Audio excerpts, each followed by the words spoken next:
ہم کوئی بے قسمیں نہیں ہیں، ہمارا تو اس قمری والے مصطفیٰ کے ساتھ تعلق ہے جس کے صدقے اللہ نے سارے نبیوں کو نبوت عطا فرمائی ہے۔ سبحان اللہ۔ جس کے ہاتھوں میں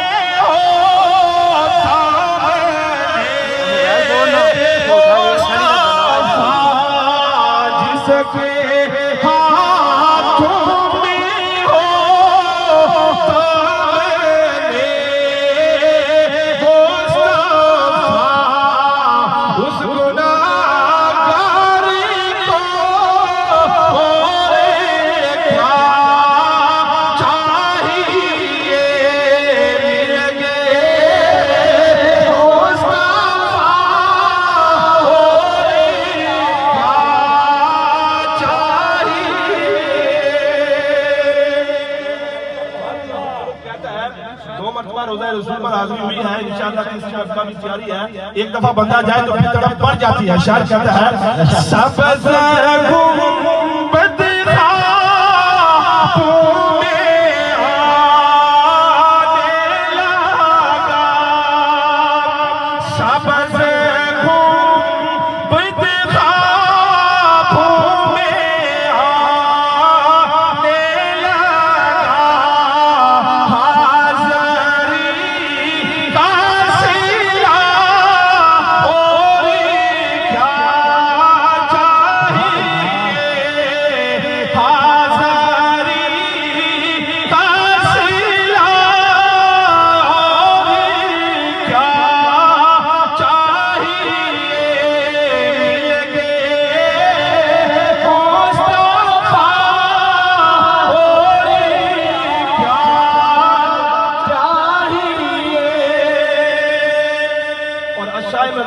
بریلوی کے ناصر نے کہا تھا کہ کون دیتا ہے دینے کو منہ چاہیے، دینے والا ہے سچا ہمارا نبی۔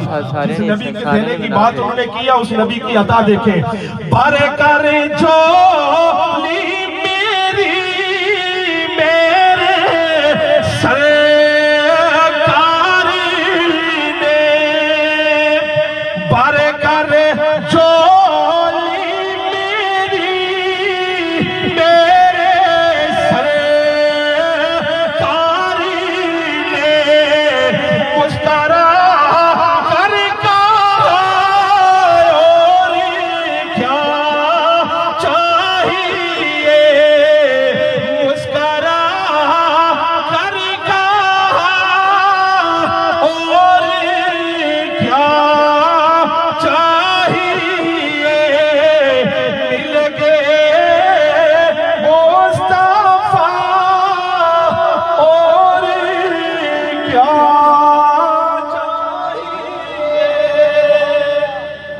حضور مل کے اور کسی چیز کی کوئی ضرورت کوئی تڑپ نہیں ہے۔ زمین زیبا کار یہ علماء جو سٹیج کی زینت ہیں، علامہ مشتاق قادری صاحب مرد قلندر اور مرد مجاہد ہیں، اور علامہ نعیم عالم صاحب یہ فقط خود عالم نہیں، یہ حافظ اور عالم ابن عالم ہیں۔ ان کے والد محترم علامہ حق نواز صاحب کے استاد اور سب کے استاد تھے، استاد فتح عالم رحمت اللہ تعالیٰ علیہ۔ اللہ ان کی قبر کے اوپر اپنی کروڑ رحمت و برکتوں کا نزول فرمائے۔ خود بھی عالم تھے اور اپنے دونوں بیٹوں کو انہوں نے عالم دین بنایا ہے۔ رہتی دنیا تک یہ اپنے والد کے لیے اور اپنی والدہ کے لیے اور خاندان والوں کے لیے صدقہ جاریہ ہیں۔ میں مشکور و ممنون ہوں ماسٹر محمد ابرار صاحب کا، جن نے بڑی محبت کے ساتھ خود بندہ ناچیز کو جب بھی کوئی اس طرح کا پروگرام ہوتا ہے تو یہ دعوت دیتے ہیں اور میں ان کے حکم پر یہاں حاضر ہوتا ہوں۔ اللہ ان کی محبت کو سلامت رکھے۔ اور آج ہم بھائی محمد ذوالفقار صاحب کی زوجہ محترمہ کے ایصال ثواب کے لیے اکٹھے ہوئے ہیں، اور میں نے سنا ان کا بیٹا ایک حافظ قرآن ہے۔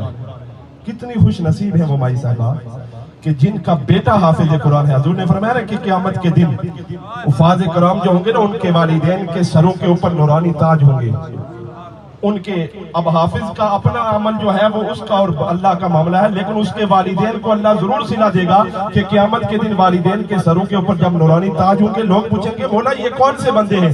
جواب ملے گا یہ نبی بھی نہیں ہے، شہید بھی نہیں ہے، کچھ بھی نہیں ہے، یہ وہ ہیں جنہوں نے اپنے بیٹوں کے سینوں کے اندر قرآن کی دولت کو محفوظ کیا تھا۔ تو یہ بیٹا جو ہے اپنے والدین کے لیے اور جانے والی جو ان کی والدہ ہے ان کے لیے یہ صدقہ جاریہ ہے۔ اللہ اس بچے کو تا دیر تک قرآن کے ساتھ وابستہ رہنے کی توفیق توفیق عطا فرمائے، اللہ اس پورے خاندان کے اوپر رحمت و برکتوں کا نزول فرمائے۔ جیسا کہ میں نے آپ کو بتایا کہ 1 بجے میں نے کھرکا جا کر نماز پڑھانی یا مختصر حاضری ہوگی، اپنی اصل گفتگو کی طرف آتے ہیں۔ سمیع نصیبہ کا رسالہ ثواب کی محفل ہے تو رسالہ ثواب کے حوالہ سے بات کروں گا۔ مجھ سے قبل علماء یہی بیان کر رہے تھے تو اسی بات کو آگے بڑھاتے ہوئے کہ ہم کتنے خوش نصیب ہیں، جو کچھ جو کہتا ہے اسے کہنے دیجیے۔ ہمیں اپنے عقیدے پر قائم دائم اور ڈٹے ہوئے رہنا چاہیے، جیسے علامہ صاحب آپ کو پیغام دے رہے تھے اور دس دے رہے تھے کہ اگر اس عقیدے پر زندگی گزارو گے تو دنیا میں بھی کامیاب، قبر میں بھی کامیاب اور آخرت میں بھی کامیاب ہوگے۔ اس عقیدے سے اگر بھٹک گئے تو پھر یاد رکھنا، نہ دنیا کے اندر سکون رہے گا، نہ قبر میں، نہ قیامت کے دن صبر سکون سب کچھ ختم ہو جائے گا۔ یہ واحد عقیدہ ہے کہ اس عقیدے پر جو مرنے والا ہے قیامت کے دن اللہ رب العالمین اسے اپنے مصطفیٰ کی شفاعت اور مصطفیٰ کے جھنڈے تلے جگہ عطا فرمائے۔ یہ عقیدہ اہل سنت ہے۔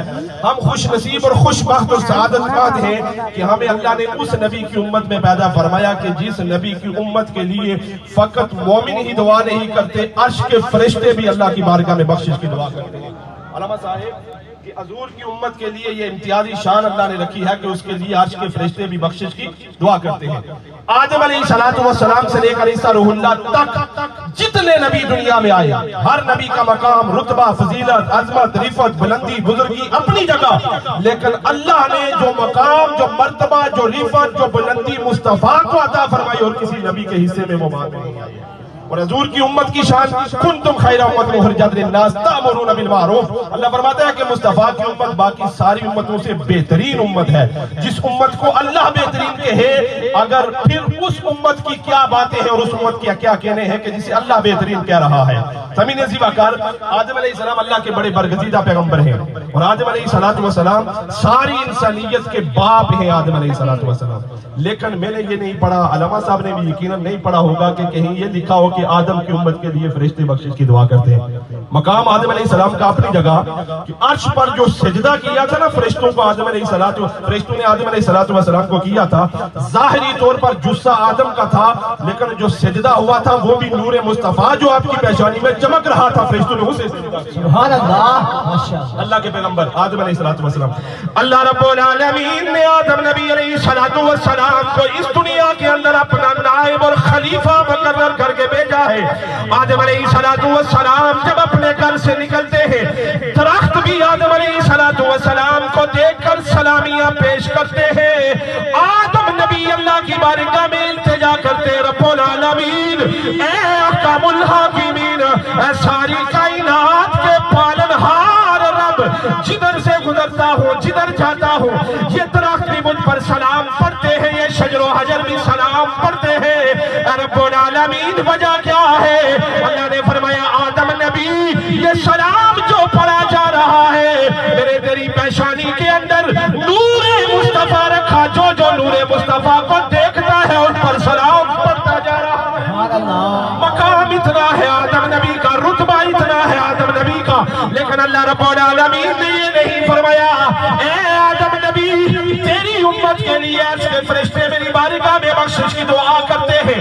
اللہ کے پیغمبر حضرت نوح علیہ السلام مقام بڑا ہے حضرت نوح علیہ السلام کا، اللہ رب العالمین نے اتنے برگزیدہ پیغمبر بنائے ہیں، نجی اللہ کہہ کر اللہ انہیں کہہ پکار رہا ہے، لیکن کہیں یہ نہیں لکھا کہ نوح نبی جو ہے ان کی امت کے لیے عرش کے فرشتے دعا کرتے ہیں۔ اللہ کے پیغمبر ابراہیم علیہ السلام کا بڑا مقام ہے، درجہ نبوت میں ابراہیم کو اللہ رب العالمین نے اپنا خلیل پیغمبر کہہ کر پکارا ہے، اللہ نے اپنا دوست کہا ہے، لیکن کہیں یہ نہیں لکھا کہ ابراہیم اللہ کے خلیل پیغمبر تھے، اس لیے ابراہیم کی امت کے لیے فرشتے دعا کرتے ہیں۔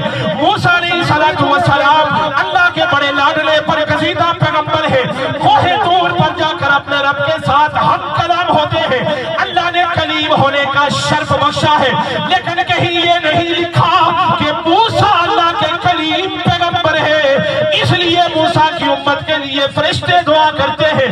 حضرت عیسیٰ علیہ السلام اللہ رب العالمین نے اپنا کلمہ بنا کر بھیجا ہے، روح اللہ کہہ کر اللہ رب العالمین پکارتا ہے، لیکن کہیں یہ نہیں لکھا کہ عیسیٰ علیہ السلام کی امت کے لیے عرش کے فرشتے دعا کرتے ہیں۔ سمیع نصیبہ کار آدم نبی سے لے کر عیسیٰ روح اللہ تک جتنے نبی آئے، کسی نبی کی امت کے لیے فرشتے تو دعا کرتے اللہ نے ذکر نہیں کیا، لیکن جب باری آتی ہے عبداللہ کے در یتیم نبی کی امت کی، جب باری آتی ہے آمینہ کے لال نبی کی امت کی، جب باری آتی ہے میرے اور آپ کے کریم اللجفان نبی کی امت کی، اللہ رب العالمین اپنی کتاب لا رحم کے اندر اعلان فرماتا ہے الذین یحملون العرش ومن حولہ یسبحون بحمد ربهم ویؤمنون به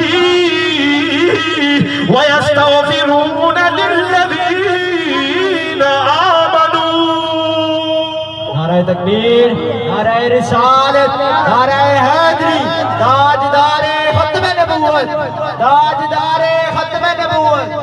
جب میرے اور آپ کے نبی کی امت کی باری آئی تو علامہ حضرت اللہ نے کیا ارشاد فرمایا کہ میرے عرش کے وہ فرشتے جنہوں نے میرے عرش کو اٹھایا ہوا ہے، وہ فرشتے عرش کا طواف بھی کرتے ہیں، تسبیح کرتے ہیں، حمد پڑھتے ہیں، ثنا پڑھتے ہیں، پاکی بنائی کرتے ہیں، کبریائی بیان کرتے ہیں، اللہ کی بڑائی بیان کرتے ہیں۔ اور وہ فرشتے جب اللہ کا ذکر، اللہ کی حمد، اللہ کی ثنا، اللہ کی پاکی بیان کرتے ہیں تو میرا رب کہتا ہے، پھر وہ فرشتے میری بارگاہ میں عرض کرتے ہیں مولا ہم نے جتنا تیرا ذکر کیا ہے اس ذکر کے صدقے مصطفیٰ کی امت کے جو مومن ہیں ان کی بخشی فرما دے۔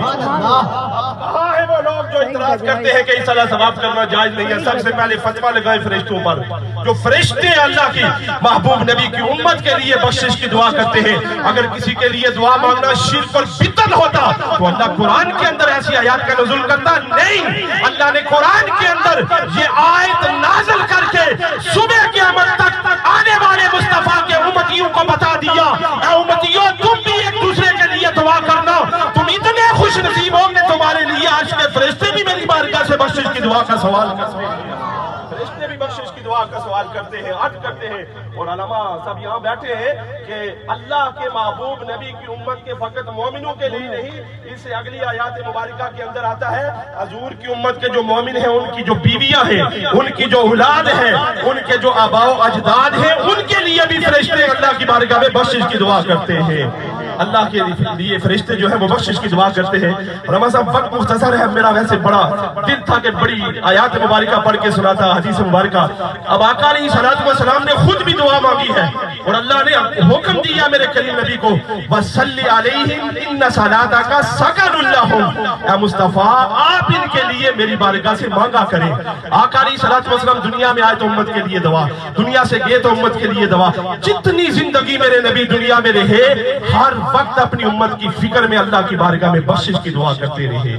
اور آج امتی اگر دعا کرے تو کسی دوسرے کو اگر تکلیف ہوتی ہے وہ کم عقل، کم سمجھ، کم فہم، کم فراست، کم تدبر تو ہو سکتا ہے، لیکن وہ کبھی یہ انکار نہیں کر سکتا کہ اس طرح ثواب کرنا ناجائز ہے۔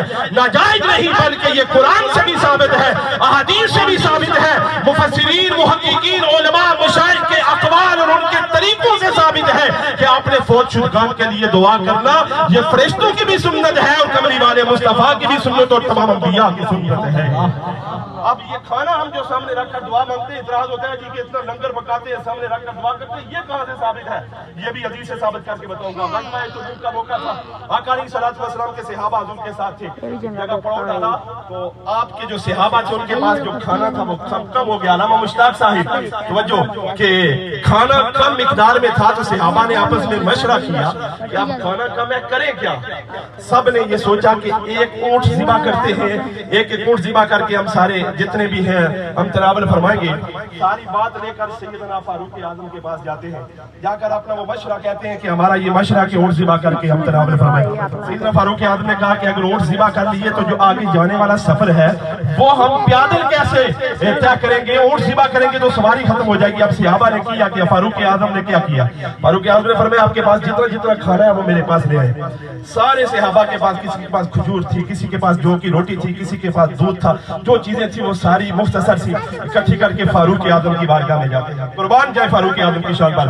تاجدار کائنات صلی اللہ تعالی علیہ وآلہ وسلم کے صحابہ اپنا مختصر کھانا اکٹھا کر کے سیدنا فاروق اعظم رضی اللہ تعالی عنہ کی بارگاہ میں پیش کرتے ہیں۔ قربان جائے سیدنا فاروق اعظم نے ہمیں کیا عقیدہ دیا؟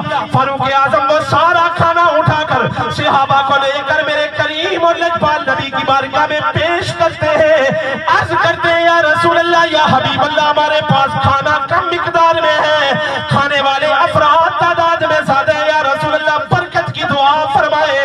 اور میرے کریم نبی علیہ السلام نے یہ نہیں فرمایا اے فاروق اعظم یہ کھانا کم ہے میرے سامنے رکھ کر کس برکت کی دعا کروا رہے ہو۔ میرے لجپال نبی علیہ السلام نے جب یہ سنا کھانا میرے کریم نبی کے سامنے رکھا، قربان جائے لجپال نبی کے وہ ہاتھ اٹھتے ہیں کہ جس ہاتھ کی ایک انگلی کا اگر اشارہ فرما دیتے ہیں اللہ رب العالمین اپنے محبوب نبی کی اٹھی ہوئی انگلی کے تصدق سے چاند کے 2 ٹکڑے فرما دیتا ہے۔ قربان جائے میرے لجپال نبی کے وہ ہاتھ اٹھتے ہیں کہ جن ہاتھوں میں ہجرت کی رات میرے کریم نبی زمین سے کنکریاں اٹھاتے ہیں، اللہ رب العالمین اس پھینکنے کو اپنے پھینکنے کی طرف اللہ رب العالمین اپنی طرف اسے مخاطب کرتے ہوئے اللہ رب العالمین منسوب کرتے ہوئے اعلان فرماتا ہے وَمَا رَمَيْتَ إِذْ رَمَيْتَ وَلَكِنَّ اللَّهَ رَمَى۔ یہ کنکریاں میرے کریم نبی نے نہیں بلکہ اس کریم نبی کے رب نے خود ان کی طرف پھینکی ہے۔ قربان جائے میرے نبی کے وہ ہاتھ اٹھتے ہیں جن ہاتھوں کی قسمیں اٹھاتے ہوئے رب العالمین قرآن میں اعلان فرماتا ہے ید اللہ فوق ایدیہم۔ جب میرے کریم نبی کے سامنے کھانا رکھا حضور نے اپنے ید اللہ کے ہاتھ اٹھا کر جب اللہ کی بارگاہ میں دعا کی، صحابی کہتے ہیں رب کعبہ کی عزت کی قسم مصطفیٰ کی ہاتھ اٹھا کر دعا کرنے کی دیر تھی، سارے لشکر نے وہ کھانا کھایا، سارا سفر بھی ہم نے طے کیا، لیکن جب آخر میں نظر دوڑائی تو برتنوں میں اتنا ہی کھانا موجود تھا جتنا پہلے ان کے اندر تھا۔ نعرہ تکبیر،